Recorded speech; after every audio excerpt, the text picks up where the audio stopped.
నమస్తే. మాజీ సైనికులందరికి కూడా అన్యాయం జరిగిందని చెప్పి కూడా ఇక్కడ ఆర్మీ వాళ్ళు కూడా వచ్చి ప్రెస్ మీట్ పెట్టడం చూస్తూనే ఉన్నాం మనం. అసలు వాళ్ళకి ఏం అన్యాయం జరిగింది, ఎలాంటి అన్యాయం జరిగింది, ప్రజలు కావచ్చు అలాగే రాజకీయ నాయకులు కావచ్చు అందరూ కూడా ఎలా వ్యవహరించాలని దానిపై కూడా ప్రెస్ మీట్ పెట్టడం చూస్తున్నాం. మన దగ్గర ఇప్పుడు ఆర్మీ ఉన్నారు, మనం అడిగి తెలుసుకుందాం. నమస్తే అండి. నమస్కారం అండి. ఏం జరిగింది, అసలు అన్యాయం జరిగిందని చెప్తున్నారు. మా ఆర్మీ మెంబర్స్ అందరికి కూడా అన్యాయం జరిగింది, మాజీ ఆర్మీ మెంబర్స్ అని అంటున్నారు. ఏం జరిగింది అసలు? జరిగిందంటే ఇప్పుడు ఒక సైనికుడు బార్డర్లో యుద్ధ సమయాలలో బార్డర్లో ఏ విధంగా యుద్ధం చేస్తుండే అలాంటి సమయంలో వాళ్ళ కుటుంబాల పట్ల ప్రజలు ఏ విధంగా బిహేవ్ చేయాలని చెప్పి ఒక మిస్బిహేవ్ ఎగ్జాంపుల్ అనేది మా దృష్టికి వచ్చిందండి. జగిత్యాల జిల్లాలో ఒక సైనికుని ఆపరేషన్ సింధూర్లో పాల్గొంటున్న సైనికుని పట్ల వాళ్ళ కుల సంఘం సభ్యులు కులంలో ఏదో సభ్యత్వం తీసుకోలే అని చెప్పి వాళ్ళ కుటుంబ సభ్యులను మానసికంగా క్షోభానికి గురి చేయడం, అలాంటి చాలా చిత్రహింసలకు గురి చేసి వాళ్ళకి పెనాల్టీలు విధించడం, ఆర్థికంగా చాలా నష్టం చేసిర్రు, గ్రామంలో వాళ్ళ రెప్యుటేషన్ దెబ్బతీసిర్రు. సో ఈ విషయాన్ని మేము చాలా సీరియస్గా తీసుకున్నాం. ఎందుకంటే సమాజానికి ప్రజలకు ప్రభుత్వాలు ఎవరికైనా కూడా కొంచెం అవేర్నెస్ అనేది ఉండాలండి.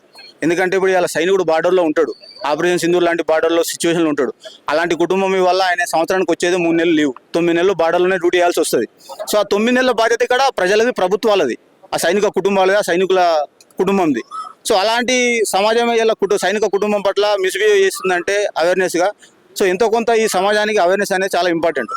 సోల్జర్స్ అంటే ఏంది, వాళ్ళ ప్రొఫెషన్ ఏంది, బార్డర్ టైంలో ఎట్లా ఉంటుంది వాళ్ళ సిచ్యువేషను, అలాంటి కుటుంబానికి మనం అలాంటి యుద్ధ సమయాలలో వాళ్ళ కుటుంబ సభ్యులకు ఏ విధంగా మనం వాళ్ళ మనోభావాలను దెబ్బతీయకుండా వాళ్ళకు మనకు మద్దతుగా ఉండాలి.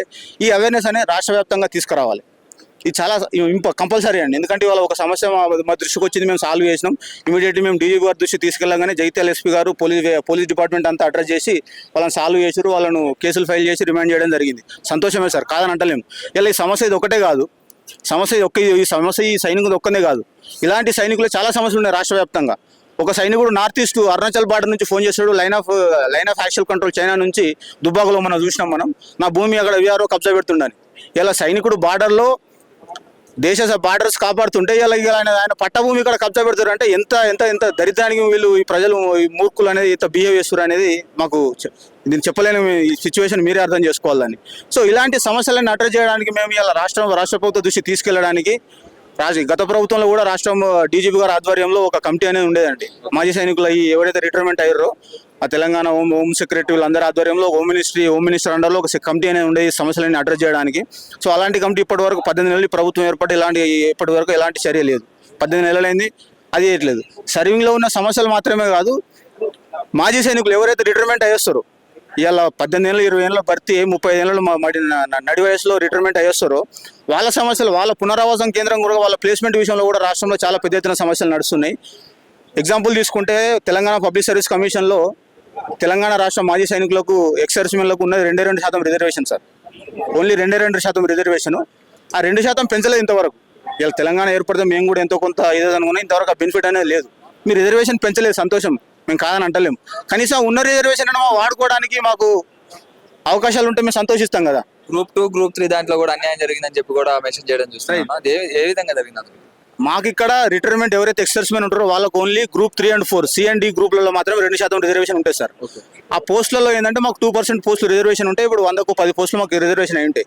కాకపోతే సమస్య ఏంటంటే వీళ్ళు పోస్టులు రిజర్వ్ చేస్తారు, పోస్టులు ఎక్సర్స్మెన్ పేరు కేటగిరీతో రిజర్వ్ చేస్తారు. కానీ క్వాలిఫై మార్కులు మేము క్వాలిఫై కాలేకుండా, మేము అర్హత పొందలేకుండా క్వాలిఫై మార్కులు తీసుకొని జనరల్ కేటగిరీలో కలిపి ఇవాళ మమ్మల్ని మా పుట్ట కొడుతారు. ఇది ఎంతవరకు న్యాయం? ఇది ఇవాళ 20 సంవత్సరాల దేశాన్ని మేము సేవ చేసినప్పుడు మీరు పోస్టులు మాత్రం కేటాయించి క్వాలిఫై మార్కులు మాత్రం మీరు తీసుకెళ్ళి జనరల్ కేటగిరీలో అశోక్ నగర్ కోచింగ్ సెంటర్లో అభ్యర్థులతో మీరు పోటీ పడడం అంటే మా నుంచి ఎలా సాధ్యమవుతుంది సార్? ఒకసారి మీరు ఆలోచించాలి. ఈ విషయాలు ప్రభుత్వ దృష్టికి సమాజం దృష్టికి తీసుకెళ్ళాలి. నేను అనేది ఏంటంటే మీరు ఒక 10% క్వాలిఫై మార్కులు రిలాక్సేషన్ ఇచ్చారంటే మేము క్వాలిఫై అవుతాం. ఇవాళ గ్రూప్ 4 ఎగ్జాంపుల్ తీసుకుంటే గ్రూప్ 4లో మాకు 8,000 పోస్టులలో 190 పోస్టులు రిజర్వ్ అయినాయి. అందులో నేను కూడా ఎగ్జామ్ రాశాను. ఒక్క మార్కుతో నా ఉద్యోగం అయింది సార్, ఒక్క మార్కుతో నా ఉద్యోగం అయింది. ఎందుకు? 40% క్వాలిఫై మార్కులు నేను సాధించలేదు. కానీ 30% తీసుకుంటే SCSలతో 30% క్వాలిఫై మార్కులు మీరు కన్సిడర్ చేస్తే మాకు రిలాక్సేషన్ ఇస్తే మాజీ సైనికులకు ఇవాళ గ్రూప్ 4లో 190 పోస్టులకు 190 పోస్టులు మాజీ సైనికులే. ఇవాళ జరిగిన అన్యాయం ఏంటంటే ఈ 40% క్వాలిఫై మార్కుల వల్ల ఒక 20-30 మంది మాత్రమే క్వాలిఫై కాగలిగారు. మిగతా పోస్టులు 100 నుంచి 120 పోస్టులన్నీ జనరల్ కేటగిరీకి కన్వర్ట్ చేసి మాకు పుట్టగొట్టేది ప్రభుత్వాలు. సో ఇలా ఉద్యోగాలలో కూడా అన్యాయం జరుగుతుంది. అంటే ఇప్పుడు ఈ రాష్ట్రంలోనే ఇట్లా ఉన్నదా, దేశంలో కూడా ఇలానే జరుగుతుందా? మీకు అన్న ఇన్ఫర్మేషన్ అన్ని రాష్ట్రాలలో సమస్యలు ఉన్నాయి సార్, కాదని కాదు, కానీ పరిష్కరిస్తారు. ఇవాళ హిమాచల్ ప్రదేశ్ అక్కడ తీసుకుంటే వాళ్ళకి ఎలాంటి టెస్ట్లు ఏం లేదు, మీ విల్లింగ్తో సహా ఏ డిపార్ట్మెంట్కి వెళ్తారని చెప్పి ఉద్యోగాలు ఇస్తారు. రాజస్థాన్లో మంచి 5% రిలాక్సేషన్ ఉన్నది క్వాలిఫై మార్కులలో. ఓకే, పక్క రాష్ట్రం ఆంధ్రప్రదేశ్ కానీ కర్ణాటక కానీ ఎక్కడ ఏ రాష్ట్రం చూసుకున్న చుట్టుపక్కల కూడా ఈ క్వాలిఫై మార్కులు ఇష్యూ లేదు. కాకపోతే తెలంగాణ రాష్ట్రం ఏర్పడినప్పటి నుంచి మమ్మల్ని వీళ్ళ దృష్టిలో, ఈ మాజీ సైనికులు ఉన్నారని వీళ్ళ దృష్టిలో ఉంటే మా కోసం వీళ్ళు రిలాక్సేషన్ అనేది వీళ్ళు పొందుపరిచేవాళ్ళు. కాకపోతే వీళ్ళు మర్చిపోయారు. ఇలా ఏమంటే ఇది ఉద్యమం చేసినా మేమే తెలంగాణ సైనికులు మేమే అంటారు, అసలు సైనికులు రాష్ట్రం మర్చిపోతుంది. సో మా రిక్వెస్ట్ ఏంటంటే ప్రభుత్వం తరఫున ఇప్పటికైనా గుర్తించండి, 11 సంవత్సరాలుగా మా సమస్యలు అనేవి చాలా పెండింగ్లో ఉన్నాయి. సో ఇవన్నీ అడ్రస్ చేసి మాకు న్యాయం చేయాలని కోరుకుంటున్నాను. Thank you. షేర్ చేయండి, లైక్ చేయండి, సబ్స్క్రైబ్ చేయండి. మరిన్ని వీడియోల కోసం బెల్ సింబల్ పై క్లిక్ చేయండి.